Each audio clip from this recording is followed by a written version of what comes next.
இன்னைக்கு நான் உங்களுக்கு காலையில தூதர்களை குறித்து தொடர்ச்சியாக நான் பேச போறேன்.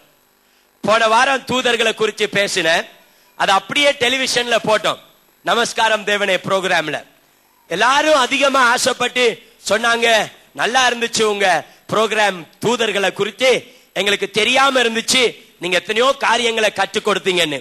அப்ப நான் யோசிச்சேன், தொடர்ச்சியா இந்த வாரமும் தூதர்களை குறித்து நான் உங்களுக்கு பகிர்ந்து கொண்டு, நீங்க தூதர்கள் குறித்து அறிந்து தூதர்களை வணங்காமல் தூதர்களை படைத்த தேவனை நாம் வணங்க கற்றுக்கொள்ள வேண்டும். அல்லேலூயா. அதனால நாம் இயேசு தூதர்களை குறித்து என்ன சொன்னார், அப்போஸ்தலனாகிய பவுல் தூதர்களை குறித்து என்ன சொன்னார், யோவான் அப்புறம் பேதுரு தூதர்களை குறித்து என்ன சொன்னார்கள் என்று சொல்லி நான் 4 காரியங்களை உங்களுக்கு நான் இன்னைக்கு காலையில சொல்லி தர போறேன். அநேக வசனங்களை கொடுக்க போறேன். 2 பேதுரு 2வது அதிகாரம் 4வது வசனமும் யூதா 6வது வசனமும் என் தலைப்புக்காக நான் வாசிக்க விரும்புகிறேன். 2 பேதுரு 2:4 யூதா 6வது வசனமும். 4வது வசனத்தை வாசிக்கிறேன். பாவம் செய்த தூதர்களை தேவன் தப்ப விடாமல் அந்தகார சங்கிலிகளினாலே கட்டி நரகத்திலே தள்ளி நியாய தீர்ப்புக்கு வைக்கப்பட்டவர்களாக ஒப்பு கொடுத்து, பாவம் செய்த தூதர்களை தேவன் தப்ப விடாமல் சங்கிலியினால் கட்டி இருக்கிறார். யூதா 6லையும் அதே வசனத்தை தான் குறித்திருக்கின்றது. அப்படி என்றால் நீங்களும் நானும் அறிய வேண்டியது, தூதர்கள் கடவுள் அல்ல, தூதர்கள் ஆண்டவரால் படைக்கப்பட்டவர்கள். அப்ப அந்த தூதர்கள் ஆண்டவருக்கு மேலாக அவர்களை உயர்த்தின பொழுது ஆண்டவர் என்ன செய்தார், அவர்களை கட்டி சங்கிலியினால் அவர் என்ன வச்சிருக்கிறாரு, அந்த பாதாளத்துல கட்டி வச்சிருக்கிறாரு. அவர்களுக்கு ஆக்கினை தீர்ப்பு நாள் வரப்போகிறது. அப்படி என்றால் சகோதரனே சகோதரியே, ஒரு தூதனே கடவுள் என்று சொல்ல முடியாதென்றால் ஒரு மனிதன் எப்படி நான் கடவுள் என்று சொல்ல முடியும்? எத்தனை பேர் அதை நம்புறீங்க? ஹல்லேலூயா. தூதர்கள் கடவுள் அல்ல, அதை நீங்க மனசுக்குள்ள எல்லாரும் அதை ஏற்றுக்கொள்ளணும். பக்கத்துல இருக்கிற பார்த்து சொல்லுங்க, தூதர்கள் கடவுள் அல்லன்னு சொல்லுங்க. ஹல்லேலூயா, ஆமென். சோ தூதர்கள் இயேசு கிறிஸ்து தூதர்களை குறித்து என்ன சொன்னார்? நாம் வசனத்துக்கு திருப்பலாம். மத்தேயு 13வது அதிகாரம் 41வது வசனத்தை நாம் பார்க்கலாம். மத்தேயு 13வது அதிகாரம் 41வது வசனம்.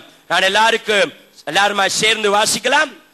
மனுஷகுமாரன் தம்முடைய தூதர்களை அனுப்புவார், அவர்கள் அவருடைய ராஜ்யத்தில் இருக்கிற சகல இடர்களையும் அக்கிரமம் செய்கிறவர்களையும் சேர்த்து அவர்களை அக்கினி சூளையிலே போடுவார்கள், அங்கே அழுகையும் பட்கடிப்பும் ஒன்றாயிருக்கும். அப்படி என்றால் இயேசு தூதர்களை குறித்து அவர் பேசி இருந்தார் என்றால் அவர் தூதர்கள் மேல் நம்பிக்கை வைத்திருந்தார். அப்ப இயேசுவே தூதர்களை நம்பி இருந்தால் நீங்களும் நானும் தூதர்களை நம்பக்கூடாதா? அநேக பேர் இயேசுவின் காலத்தில் அவர்கள் உயிர்த்தெழுதலை நம்பவில்லை, அவர்கள் அற்புதங்களை நம்பவில்லை, அவர்கள் தூதர்களையும் அவர்கள் நம்பவில்லை. அப்பொழுது இயேசு அவர் கற்றுக் கொடுக்கும் பொழுது அவர் சொல்லுகிறாரு, என்ன தூதர்கள் தான் அக்கிரமம் செய்கிறவர்களை அவர் கட்டி அவர் ஆக்கினை தீர்ப்பு நாளுக்காக அவர்கள் சுட்டெரிகிற அக்கினியிலே அவர்கள் போடுவார்கள் என்று வேதம் சொல்லி இருக்கிறது. இன்னொரு வசனத்தை வாசியுங்கள். மத்தேயு 26வது அதிகாரம் 53வது வசனம். மத்தேயு 26:53வது வசனம். அப்பொழுது இயேசு அவனை நோக்கி, உன் பட்டயத்தை திரும்ப அதன் உரையிலே போடு, பட்டயத்தை எடுக்கிற யாவரும் பட்டயத்தால் மடிந்து போவார்கள். மத்தேயு 26:53. நான் இப்பொழுது என் பிதாவை வேண்டிக் கொண்டால் அவர் 12 லேகியோனுக்கு அதிகமான தூதரை என்னிடத்தில் அனுப்ப மாட்டார் என்று நினைக்கிறாயா? இயேசு பேதுருவை பார்த்து சொல்லுகிறாரு, பேதுருவே, நீ பட்டயத்தை எடுத்து இவனை வெட்டி போடலாம் என்று பார்க்கிறாய், எனக்கு அதைவிட தூதர்களை ஆண்டவர் வைத்திருக்கிறார். நான் கேட்டால் அனுப்பும் தூதர்கள் என்று ஆண்டவர் ஆயிரக்கணக்கான தூதர்களை அவர் அனுப்பினார் என்றால் இவர்கள் எல்லாம் எம்மாத்திரம். அல்லேலூயா. அப்ப தூதர்கள் வல்லமை உள்ளவர்கள். ஆமென். தூதர்கள் வல்லமை உள்ளவர்கள். ஆண்டவர் சொல்லுகிறார், இயேசு தூதர்கள் வானத்துல, அவர்கள் ஆகாயத்துல, அவர்கள் மோட்சத்துல உலாவி திரிகிறார்கள். ராவும் பகலும் அவர்கள் சொல்லுகிற ஒரே பாஷை என்ன? பரிசுத்தர், பரிசுத்தர், பரிசுத்தர், பரிசுத்தர், பரிசுத்தர், பரிசுத்தர் என்று சொல்லி அவரை துதித்துக் கொண்டே இருக்கிறார்கள். அவர்களுக்கு வருகிற பரிசுத்தம் யாரிடமிருந்து தெரியுமா? ஆண்டவரிடமிருந்து தான். அவர்களால பரிசுத்தம் அவர்களுக்கு வருவதில்லை. சகோதரனே, சகோதரியே, நான் சொல்லுவதை தெளிவாக கேட்டுக்கொள்.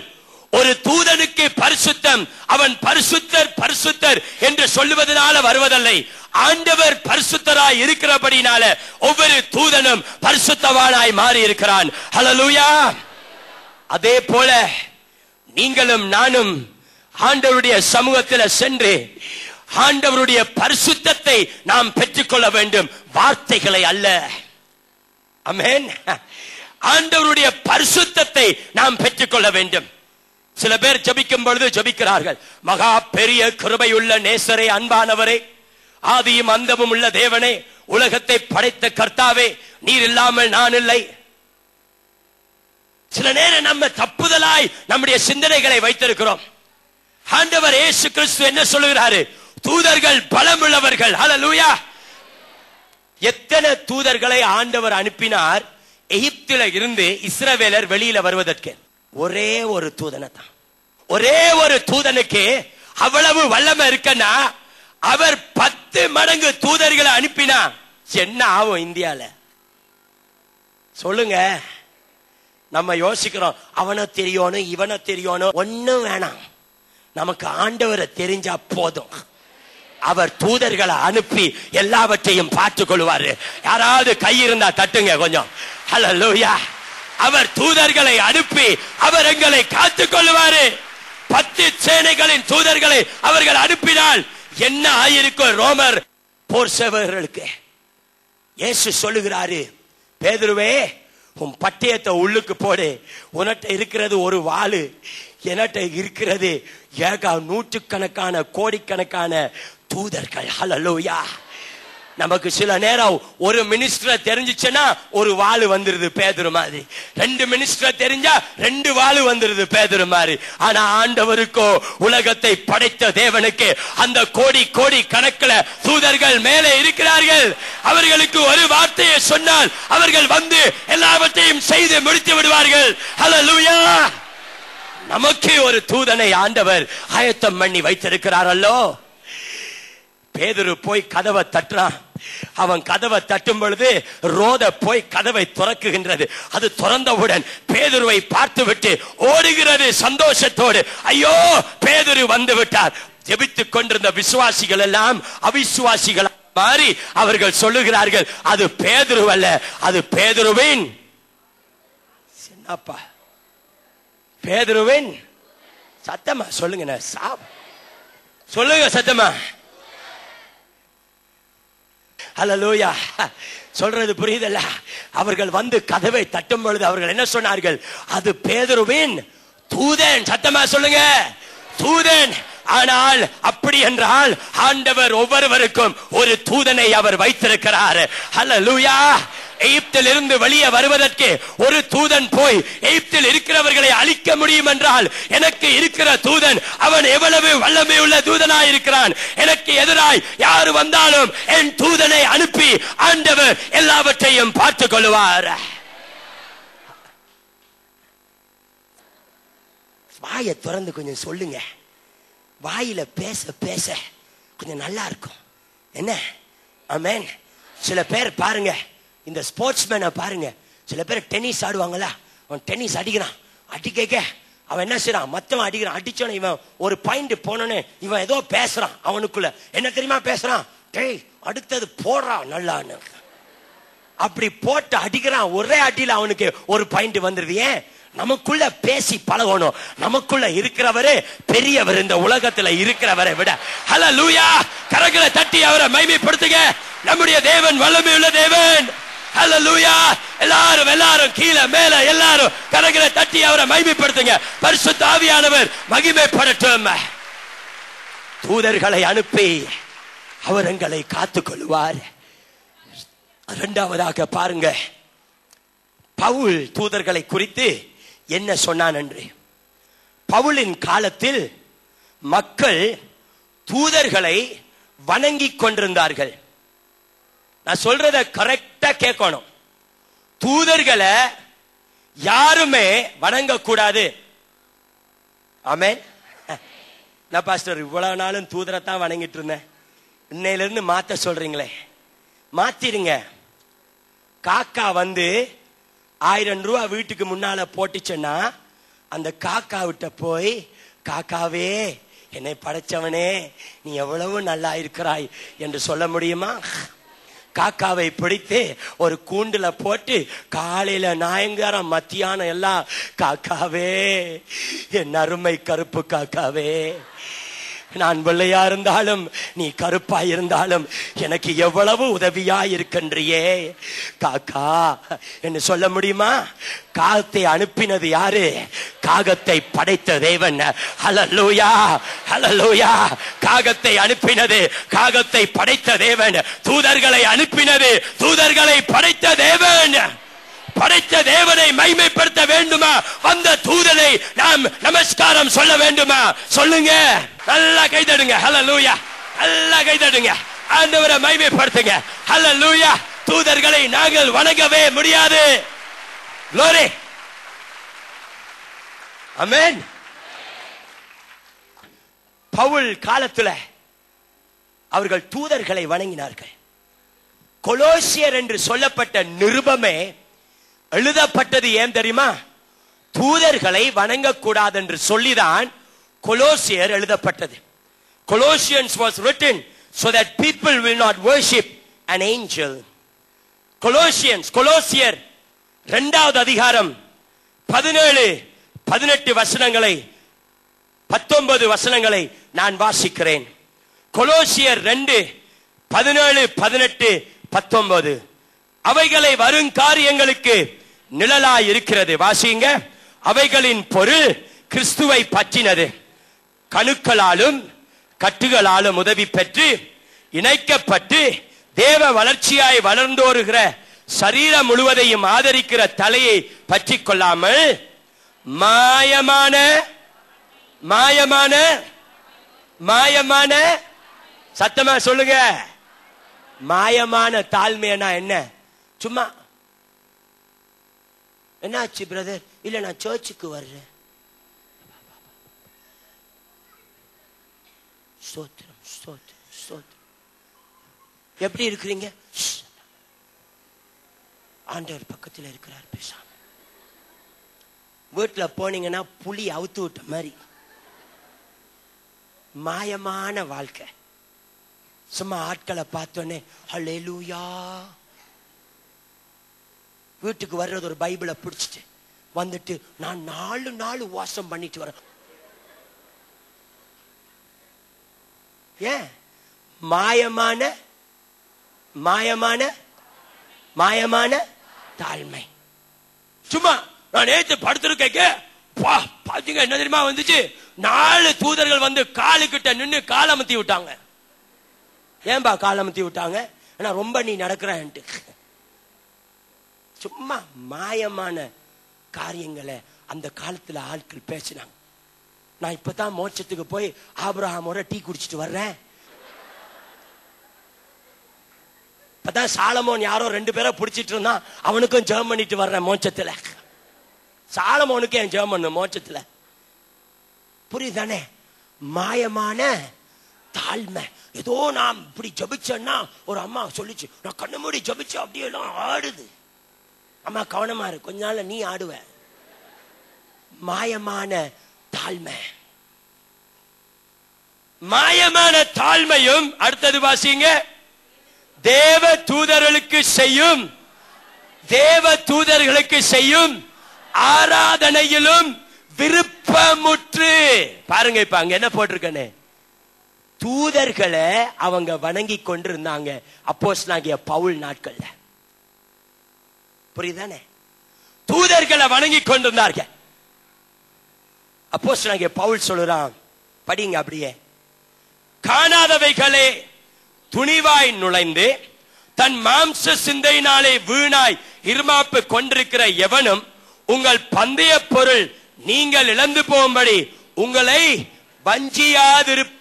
வஞ்சியாதிருக்க பாருங்கள். இப்படிப்பட்டவர்கள் வரும்பொழுது கவனமாயிருங்கள். ஏன்? தூதர்களை அவங்க வணங்குகிறவர்கள். அப்ப அப்போஸ்தலனாகிய பவுல் சொல்லுகிறான், தூதனை வணங்கவே கூடாது. யாரை வணங்கணும்? ஆண்டவரை வணங்க வேண்டும். நான் அந்த சர்ச் கட்டிட்டு இருக்க கடைசி மாசம் எனக்கு 3.5 லட்சம் ரூபாய் தேவை. காசே இல்ல, எல்லாம் போச்சு. பேங்க்ல வந்து மேனேஜர் எல்லாம் சொன்னாங்க, ஐயா உங்களுக்கு நாங்க எவ்வளவு லோன் வேணும்னாலும் தர்றோம். நான் சொன்னேன், லோன் எடுத்து சர்ச் கட்டக்கூடாது. அது ஏன் நிபந்தனை? கட்டினா அற்புதம் நடந்து கட்டணும். லோன் எடுத்து கட்டக்கூடாது. என்ன நீங்க உங்க இஷ்டத்தை நீங்க வச்சுக்கொள்ளுங்க. ஏன் இஷ்டம் அப்படிதான். லோன் எடுத்து சர்ச் கட்டக்கூடாது. நான் ஜெர்மனிட்டு இருந்தேன், ஆண்டவரே ஒரு அற்புதத்தை செய்யும்னு. ஒரு லெட்டர் வந்துச்சு. ஒருத்தர் என்ன கூப்பிட்டு என் தலைவர் சொன்னாரு, பாத்தங்கயா 3,65,000 ரூபாய் உனக்கு வந்திருக்கிறாரு. டே அப்பா, நான் கேட்டது எவ்வளவு? 3,50,000 ரூபாய். வந்தது 3,65,000 ரூபாய். அவர் எனக்கு செக்க கொடுத்துட்டு கேட்டாரு, உனக்கு அட்ரஸ் வேணுமா, யார் அனுப்பினான்னு. நான் வேணான்ட்டு. அவருக்கு ஷாக் ஆயிட்டு. என்னப்பா நன்றி இல்லாதவனே, யாரோ காசு அனுப்பி இருக்கிறாங்க, அவங்க அட்ரஸ் கேட்டா வேணான்றி. நான் சொன்னேன், சார் அவன் அனுப்பல, அப்பா அனுப்பினாரு. ஹல்லேலூயா. நாளைக்கு இப்ப நான் அவரது அட்ரஸ் வாங்கி இருந்தா, நாளைக்கு காலைல ஏதோ ஆச்சுன்னா உடனே அவருக்கு லெட்டர் போடுவேன், எனக்கு காலைல ஏதோ மாதிரி இருக்கு, இன்னொரு 10,000 ரூபாய் அனுப்புறீங்களா? ஆமென். கொடுத்தவர் ஆண்டவர், அவரை மகிமைப்படுத்த வேணுமா? கொடுத்த கரத்தை மகிமைப்படுத்த வேணுமா? ஹல்லேலூயா. பாருங்க, கொடுத்த கரத்தை நம்ம போய் வணங்க கூடாது, கொடுத்தவரே நம்ம வணங்கணும். ஹல்லேலூயா. கரங்களை தட்டி அவரை மகிமைப்படுத்துங்க. தூதர்கள் இருக்கிறார்கள், ஆண்டவர் தான் தூதர்களை அனுப்புகிறார். அப்ப அப்போஸ்தலனாகிய பவுல் சொல்லுகிறான், தூதர்களை வணங்காதிருங்கள், தூதர்களை படைத்த தேவனை வணங்குங்கள். ஹல்லேலூயா. ஓ மக்கு ஸ்தோத்திரம் ராஜா. மூன்றாவதாக பார்க்க போகிறோம் எபேசியர் 1:21. எல்லாரும் எடுக்கணும். எபேசியர் 1:21 இது ஒரு மிகவும் முக்கியமான ஒரு வசனம். எபேசியர் 1:20-21 நான் படிக்கிறேன். எல்லா துரைத்தனத்துக்கும் அதிகாரத்துக்கும் வல்லமைக்கும் கர்த்தத்துவத்துக்கும் இம்மையில் மாத்திரமல்ல மறுமையிலும் பேர் பெற்றிருக்கும் எல்லா நாமத்துக்கும் மேலாய் அவர் உயர்ந்திருக்கத்தக்கதாக. மறுமையில் என்றால் என்ன? மறுமையில் என்றால் என்ன? அங்க எங்க? மோட்சத்தில். யார் அந்த நாமம் மேல இருக்கிறது? தூதர்கள் இருக்கிறார்கள். அந்த நாமங்களை விட மறுமையிலும் உலகத்திலும் இருக்கிற எல்லா நாமத்துக்கும் அவரை உயர்த்தி அவருக்கு கீழே எல்லாவற்றையும் அவர் போட்டிருக்கிறாரு. ஹல்லேலூயா. அப்படி என்றால் மறுமையில் இருக்கிற தூதர்களும் ஆண்டவருக்கு கீழே தான் இருக்கிறார்கள். புரியுதானே எல்லாருக்கும்? அந்த வசனங்களை வச்சுக்கொள்ளுங்க கவனமாய். யோவான் என்ன சொன்னான் தூதர்களை குறித்து? யோவான் 1:51 சத்தமாய் நாம் வாசிக்க போறோம். யோவான் 1:51. பின்னும் அவர் அவனை நோக்கி, வானம் திறந்திருக்கிறதையும் தேவதூதர்கள் மனுஷகுமாரனிடத்தில் இருந்து ஏறுகிறதையும் இறங்குகிறதையும் நீங்கள் இது முதல் காண்பீர்கள் என்று மெய்யாவே மெய்யாவே உங்களுக்கு சொல்லுகிறேன் என்றார். ஹல்லேலூயா. தேவதூதர்கள் வானத்தில் இருந்து இறங்கி வந்து இறங்கினவங்க மேல போறாங்க. என்ன நல்ல வாழ்க்கை. நம்ம அவரை துதிக்க துதிக்க அவருடைய நாம மகிமைப்படுகிறது. தூதர்கள் என்ன சொல்லுகிறார்கள்? பரிசுத்தர் பரிசுத்தர் பரிசுத்தர். வாயை திறந்து சொல்லுங்க எல்லாரும். பரிசுத்தர் பரிசுத்தர். எல்லாரும் சொல்லுங்க சத்தமா, பரிசுத்தர் பரிசுத்தர் பரிசுத்தர்.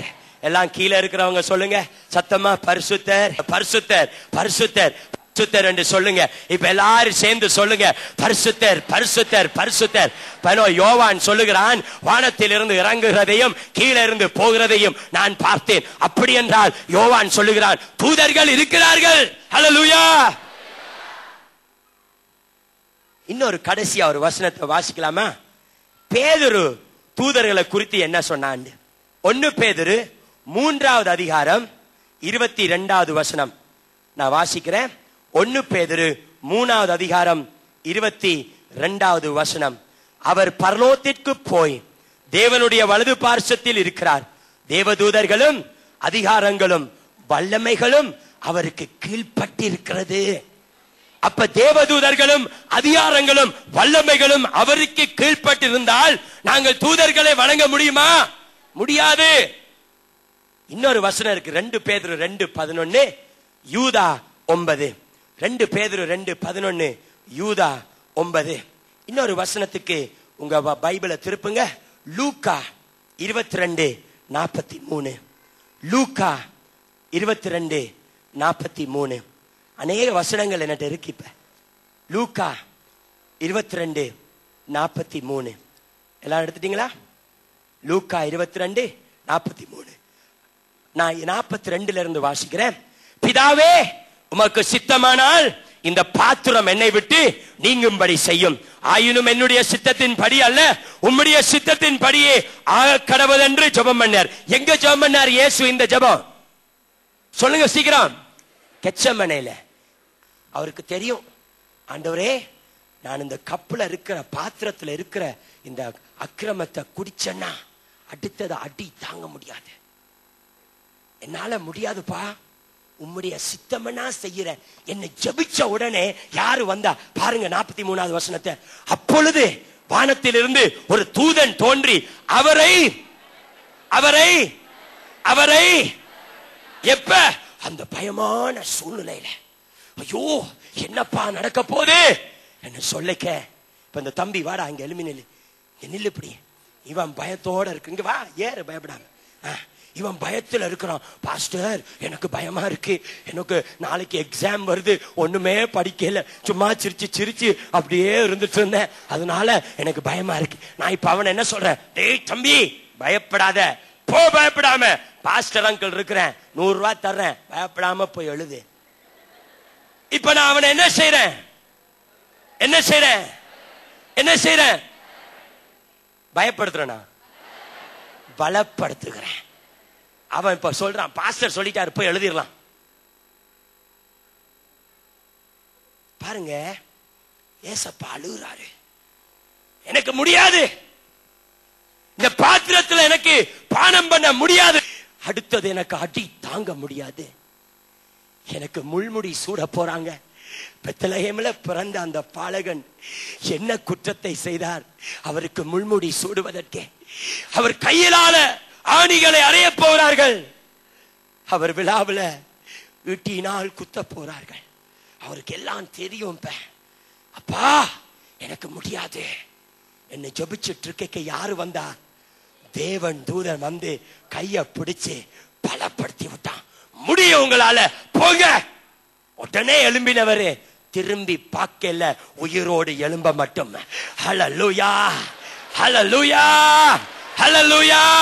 கரங்களை தட்டி பரிசுத்த ஆவியை மகிமைப்படுத்துங்க எல்லாரும் இந்த இடத்துல.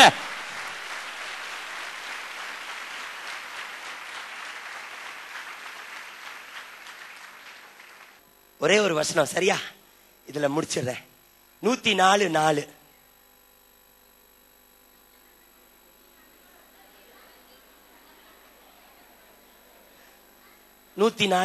திருப்புங்க பார்க்கலாம்.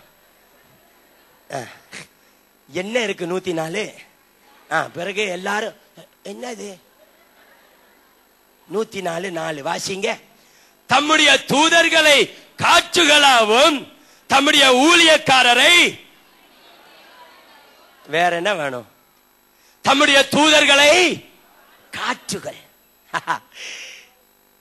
ஒருத்தன் வந்து உங்களை, ஏய் பாரு, உன்னை இது பண்றான் அது பண்றான், பண்ண போறியா? சரி பண்ணு. நீங்க போய் அங்க ஜெபிக்கணும். ஏசப்பா, உம்முடைய தூதர்களை அனுப்பி என்ன காத்துக்கொள்ளு ராஜா. அவன் நிக்கிறவன் துண்டக்கான்ல துணியக்கான்னு ஓடுவான். ஏன்? தூதர் வந்து சக்கன் இறங்கினார்னா, தூதர்கள் எப்படி இருக்கிறாங்க? காற்றுக்களாகும். அவருடைய சேவகர்கள் அக்கினி ஜுவாலயம். வேற என்ன வேணும் நமக்கு? ஆமென், ஹல்லேலூயா. தூதர்கள் ஆண்டவர் அனுப்பி எங்களை காத்துக் கொள்ளுவார். நம்முடைய தூதர்களை அனுப்பி எங்களை காத்துக் கொள்ளுங்க ராஜா. நாங்கள் எங்க செல்கிறோமோ என்ன செய்கிறோமோ நம்முடைய தூதர்களை அனுப்பி காத்துக் கொள்ளுங்க ராஜா. மக்கு ஸ்தோத்திரம் ஸ்தோத்திரம் ஸ்தோத்திரம் ஸ்தோத்திரம் ஸ்தோத்திரம். வல்லமை உள்ள தேவனே மக்கு ஸ்தோத்திரம் ராஜா. வல்லமை உள்ள தேவனே மக்கு ஸ்தோத்திரம் ராஜா. கரபக சதரபக சபா.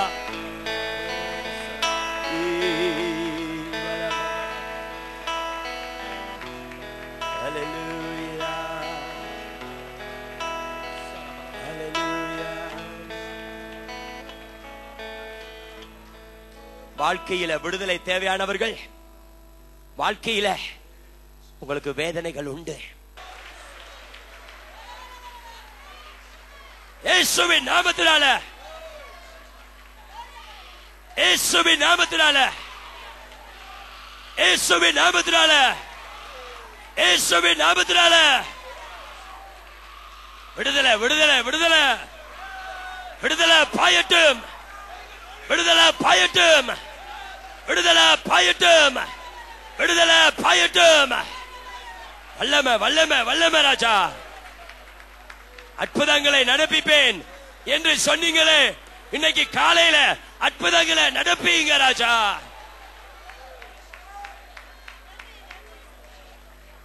கொடுங்க அற்புதத்தை, கொடுங்க அற்புதத்தை இப்பொழுதே.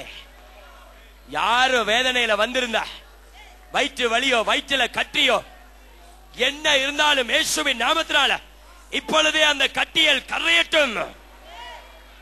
நடக்க முடியாதவர்கள் நடக்கட்டும், பார்க்க முடியாதவர்கள் பார்க்கட்டும், கேட்க முடியாதவர்கள் கேட்கட்டும், பேச முடியாதவர்கள் பேசட்டும். இயேசுவின் நாமத்தினால வெற்றி வெற்றி வெற்றி வெற்றி. வல்லமை வல்லமை வல்லமை அக்கினியாக பாயட்டும் ராஜா. அக்கினியாக பாயட்டும், அக்கினியாக பாயட்டும், அக்கினியாக பாயட்டும். உம்முடைய நாமத்தை மகிமைப்படுத்துகிறோம் ராஜா, உம்முடைய நாமத்தை மகிமைப்படுத்துகிறோம். சோர்வான நேரத்தில் எங்களோட வந்து உட்கார்ந்து இருந்தீங்க, தூதர்களை அனுப்பி எங்களுக்கு முன்பாக சென்றீங்க. அப்பா உங்களுக்கு நன்றி ராஜா. சாப்பாடு இல்லாத நேரத்தில் சாப்பாட்டை கொடுத்தீங்க ராஜா. மன உடைந்த நேரத்தில் எங்களை திகையாதே என்று சொன்னீங்க ராஜா. அப்பா உங்களுக்கு ஸ்தோத்திரம். அற்புதங்களை நடப்பிச்சிங்க ராஜா, உமக்கு ஸ்தோத்திரம். நீ செய்த எல்லா உதவிக்காக ஸ்தோத்திரம் ராஜா, உமக்கு ஸ்தோத்திரம் ராஜா. உம்முடைய கரமங்களை நடத்தட்டும், உம்முடைய வரமங்களை நடத்தட்டும் ராஜா. உம்முடைய வல்லமை எங்கள் மேல் இருக்கட்டும் சுவாமி. கிருபையினால் வழி நடத்துங்க. எப்படி நோவா வானவில்லை பார்த்தானோ, நாங்களும் அந்த வானவில்லை பார்க்க கிருபைகளை கட்டளையிடுங்க ராஜா. உமக்கு ஸ்தோத்திரம், உமக்கு ஸ்தோத்திரம். பிள்ளை இல்லாதவர்களுக்கு பிள்ளைகளை கொடுங்க ராஜா. பிள்ளை இல்லாமல் இருக்கும் தாய் ஆண்டவரே, புருஷன் மனைவிக்கு ஒரு அற்புதத்தை இந்த மாதம் நடப்பீங்க ராஜா. ஏசப்பா உமக்கு ஸ்தோத்திரம்.